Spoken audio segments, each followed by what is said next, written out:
नमस्कार मित्रों। आज हम लोग फिर वाणिज्य के महत्वपूर्ण प्रश्नों के साथ उपस्थित हैं।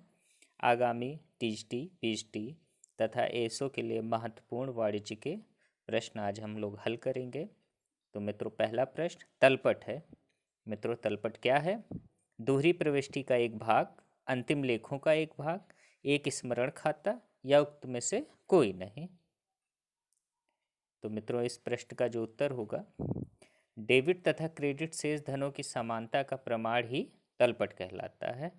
तो अतः उत्तर जो होगा वो उक्त में से कोई नहीं,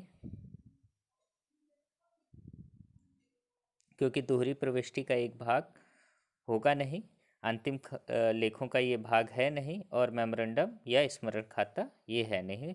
तो अतः ये उक्त में से कोई नहीं। उच्चंत खाता क्या होता है? मित्रों, दूसरा प्रश्न है उच्चंत खाता है एक वस्तुगत खाता, एक नाम मात्र खाता या व्यक्तिगत खाता या इनमें से कोई नहीं। तो मित्रों, व्यक्तिगत खाता पर्सनल अकाउंट है नहीं ये, क्योंकि पर्सनल अकाउंट व्यक्तिगत खाता में कंपनी, राम का खाता, सीता का खाता इत्यादि आता है। तो उच्चंत खाता जो है व्यक्तिगत खाता नहीं है। ये नाम मात्र या अवस्तुगत खाता भी नहीं है, अतः यह एक वस्तुगत खाता है। मित्रों, तीसरा प्रश्न है बेचे गए माल की लागत 20,000 रुपये हो, सकल लाभ 5,000 रुपये हो एवं विक्रय वापसी 10,000 रुपये हो, तो उपरोक्त आंकड़ों के आधार पर बिक्री का निर्धारण कीजिए। तो मित्रों, इस प्रश्न को हल कीजिए।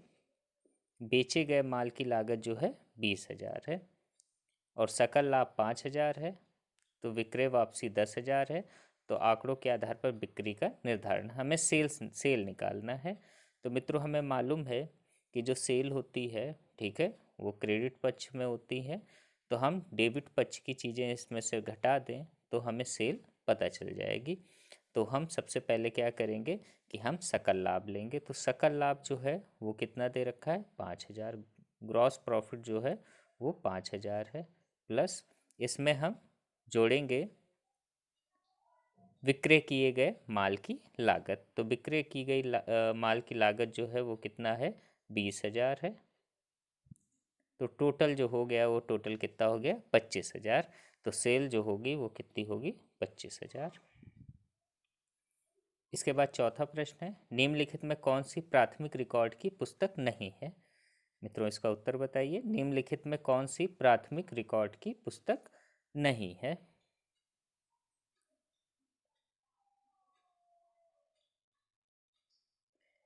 निम्नलिखित में कौन सी प्राथमिक रिकॉर्ड की पुस्तक नहीं है? खाता बही, रोकड़ पुस्तक, विक्रय पुस्तक या देय विपत्र पुस्तक। मित्रों, इसका उत्तर बताइए।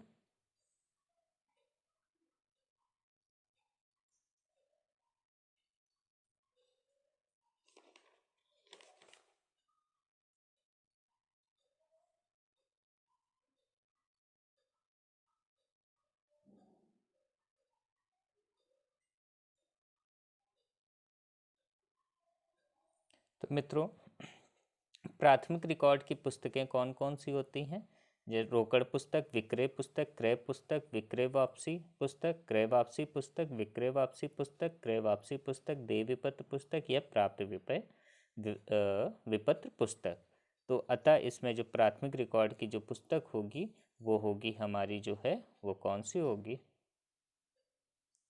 हमारी होगी खाता बही। ठीक है, इसका जो है पुस्तक नहीं होगी तो कौन सी होगी? खाता बही। क्योंकि रोकड़ पुस्तक, विक्रय पुस्तक और देय विपत्र पुस्तक ये सब जो हैं वो प्राथमिक रिकॉर्ड में आती हैं, परंतु खाता बही जो है ये प्राथमिक रिकॉर्ड में नहीं आता है। व्यवसाय की उत्पादकता बढ़ाने के लिए किया गया है। व्यवसाय की उत्पादकता बढ़ाने के लिए किया गया है आगम व्यय, पूंजीगत व्यय, साधारण व्यय या स्थगित आगत व्यय। मित्रों, प्रश्न को देखिए। व्यवसाय की उत्पादकता बढ़ाने के लिए क्या किया जाता है?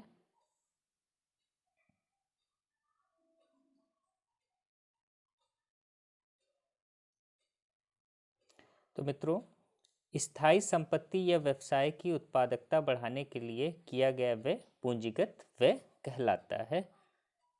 ठीक है, तो मित्रों इसका आंसर जो होगा वो कौन होगा?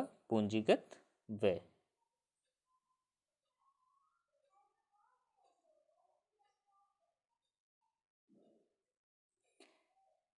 कार्यात्मक संगठन की अवधारणा के प्रतिपादक थे। कार्यात्मक संगठन की अवधारणा के प्रतिपादक थे। तो मित्रों, कार्यात्मक संगठन की अवधारणा के जो प्रतिपादक थे वो F.W. टेलर थे। ठीक है, तो इसका बी आंसर होगा।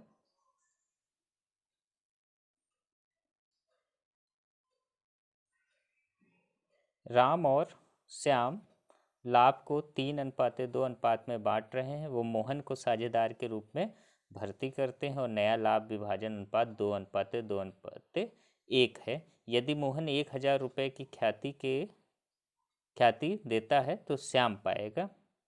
तो हमें मालूम है कि जो प्रॉफिट शेयरिंग रेशियो होता है, ठीक है, उसी के अनुरूप जो है वो क्या किया जाता है? ख्याति का बंटवारा किया जाता है। तो मित्रों इसका आंसर बताइए। तो इसमें हमें जो है वो श्याम क्या पाएगा वो निकालना है।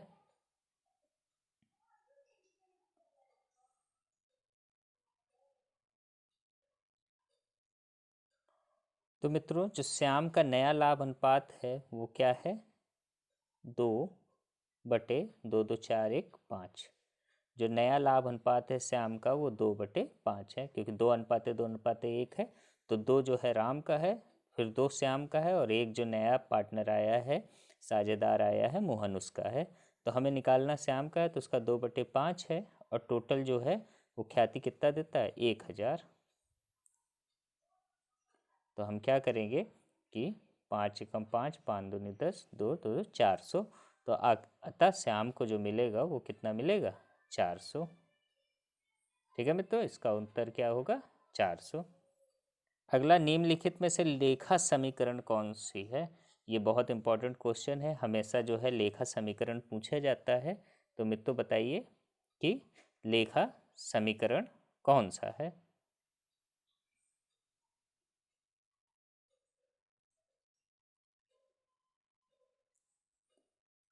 पूंजी बराबर संपत्तियां प्लस दायित्व, या पूंजी बराबर संपत्तियां माइनस दायित्व, या पूर्वदत्त बीमा, या बैंक ओवरड्राफ्ट। तो मित्रों, पूर्वदत्त बीमा जो होती है, ठीक है, वो हमारा जो है एडवांस जो प्रीपेड होता है, ठीक है। तो पूर्वदत्त बीमा जो है वो हमारी संपत्ति के बैलेंस शीट में संपत्ति के साइड पे लिखा जाता है। बैंक ओवरड्राफ्ट हमारी लाइबिलिटी हो गई। तो हमारी जो कैपिटल होती है वो क्या होती है? Assets plus liability. जो हमारी कैपिटल है वो संपत्ति और दायित्व के जोड़ के योग के बराबर होता है। तो इसका आंसर जो होगा वो कौन सा होगा? ए। कानूनी आकेक्षण किसके लिए आवश्यक है? तो बताइए, कानूनी आकेक्षण किसके लिए आवश्यक है?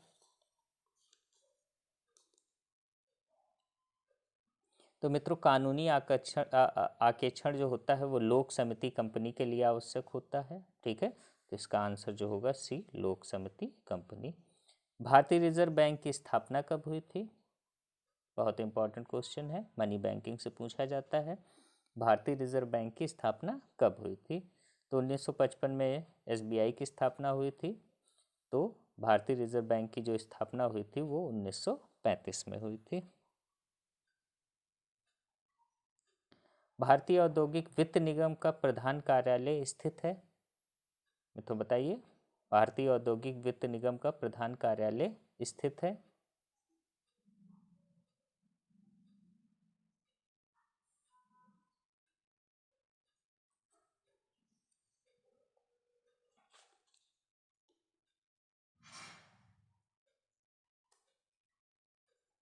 दिल्ली में, कोलकाता में, या मद्रास में?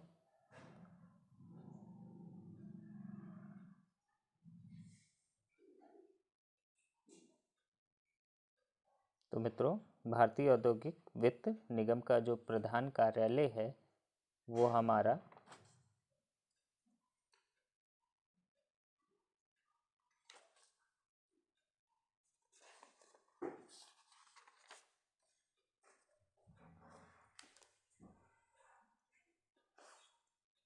वो हमारा जो है वो मुंबई में स्थित है। क्षतिपूर्ति का सिद्धांत लागू होता है मित्रों, क्षतिपूर्ति का सिद्धांत लागू होता है अग्नि तथा समुद्री बीमा में।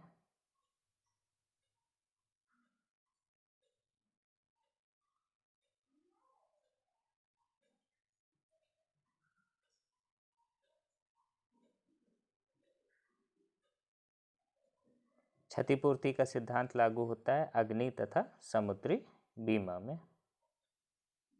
मित्रों 13वां प्रश्न, निम्नलिखित मद को वितरण लागत में सम्मिलित किया जाता है। तो कौन सा मद है जो वितरण लागत में सम्मिलित किया जाता है?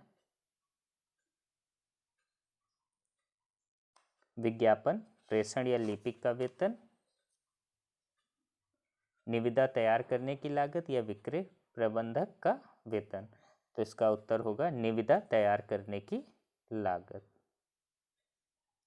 सामान्य व्यवसाय के लिए 20 से अधिक व्यक्तियों को साझेदारी किस अधिनियम के अंतर्गत अवैध होगी?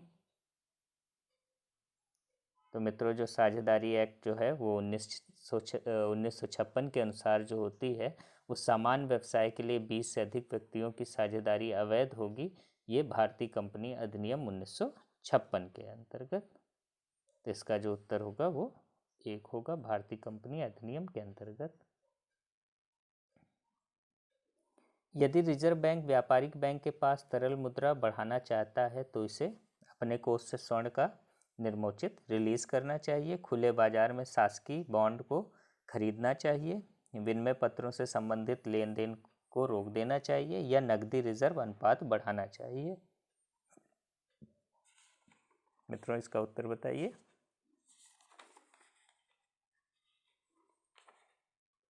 यदि रिजर्व बैंक को व्यापारिक बैंक के पास तरल मुद्रा बढ़ाना चाहता है तो वो क्या करेगा?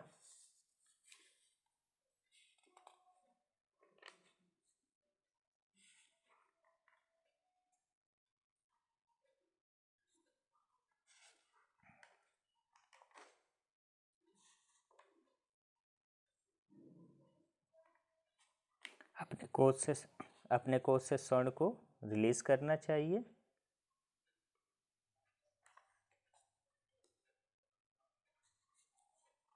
खुले बाजार में शासकीय बॉन्ड को खरीदना चाहिए,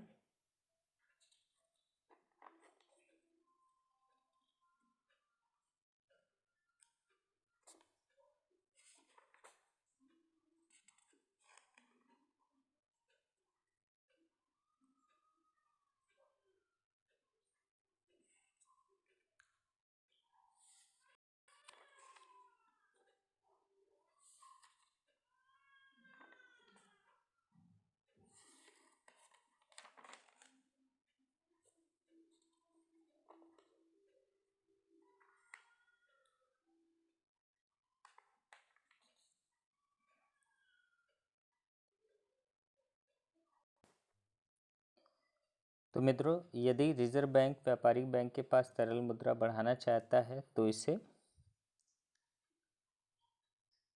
खुले बाजार में शासकीय बॉन्डों को खरीदना चाहिए। तो इसका जो उत्तर होगा वो होगा आपका सेकंड। परिवर्तनशील लागत में वृद्धि का क्या प्रभाव पड़ता है? कॉस्ट से पूछा गया है ये क्वेश्चन। परिवर्तनशील लागत में वृद्धि का क्या प्रभाव पड़ता है? या अंशदान को घटा देती है, या लाभ मात्रा अनुपात को बढ़ा देती है, या लाभ को बढ़ा देती है, या उक्त में से कोई नहीं। तो चूंकि कॉस्ट का ये क्वेश्चन है तो लाभ मात्रा अनुपात, ठीक है, तो ये जो है रेशियो जो है वो कॉस्ट का है, तो अतः हमारा जो है बी आंसर होगा। नैतिक जांच से आशय है, ठीक है मित्रों, नैतिक जांच से आशय है नित्य प्रति के सौदों की दैनंदिनी जांच, आंतरिक निरीक्षण प्रणाली, लेखों की अस्थायी जांच या नैतिक मदों की जांच। तो इसका जो उत्तर होगा वो होगा नैतिक जांच का आशय प्रारंभिक लेखा पुस्तकों एवं खाता बहियों की गणित संबंधित शुद्धता की जांच से है, जिसमें क्लर्कों द्वारा की गई त्रुटियों का अथवा छोटे मोटे कपट का पता लगाया जाता है। तो मित्रों ये जो है इसका जो आंसर होगा वो आंतरिक निरीक्षण प्रणाली होगा। ठीक है, ताकि जो क्लर्क द्वारा छोटी मोटी जो त्रुटियां हो जाती हैं, ठीक है, उनका पता लगाया जा सके। निम्न में कौन सी चीज लिखा हुआ है, ये चल होगा। ठीक है, निम्न में कौन सी चल संपत्ति नहीं है। ठीक है मित्रों, निम्न में कौन सी चल संपत्ति नहीं है। देनदार, पूर्वदत्त, स्टॉक, कपड़े के व्यवसाय में फर्नीचर। तो मित्रों, दो तरीके की संपत्ति होती है, चल अचल संपत्ति। तो यहाँ पर चल संपत्ति पूछा गया है कि इनमें से कौन नहीं, तो देनदार भी चल संपत्ति होती है, पूर्वदत्त व्यय भी होती है, और स्टॉक भी चल संपत्ति में आता है। कपड़े के व्यवसाय में जो है फर्नीचर हो गया। ठीक है, ये हमारा जो है वो चल संपत्ति में नहीं आएगा, ये अचल संपत्ति है।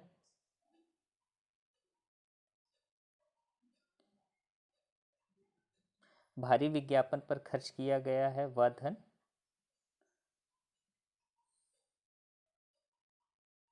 भारी विज्ञापन पर खर्च किया गया वह धन जिसका लाभ आने वाले 3 वर्षों तक जारी रहेगा, निम्न में से कौन सा है। तो जब विज्ञापन पर खर्च किया जाता है, यदि यह खर्च कई वर्षों के लिए किया जाता है, तो यह स्थगित आयगत व्यय शीर्षक में लिखा जाता है। तो ये स्थगित आयगत व्यय शीर्षक में लिखा जाएगा। तो इसका जो आंसर होगा, ठीक है, वो होगा स्थगित आयगत व्यय।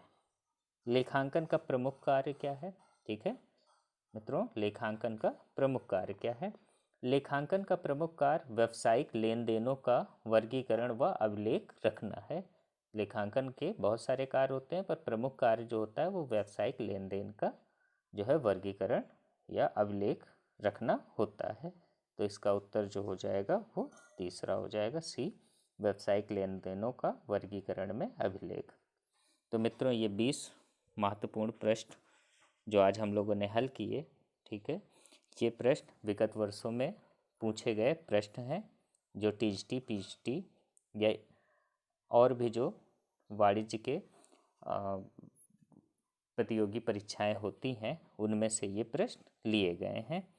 तो आप इन प्रश्नों को फिर एक बार ज़रूर देखें, ताकि अगर भविष्य में ये प्रश्न दोबारा पूछे जाते हैं तो आप इनको हल कर सकें।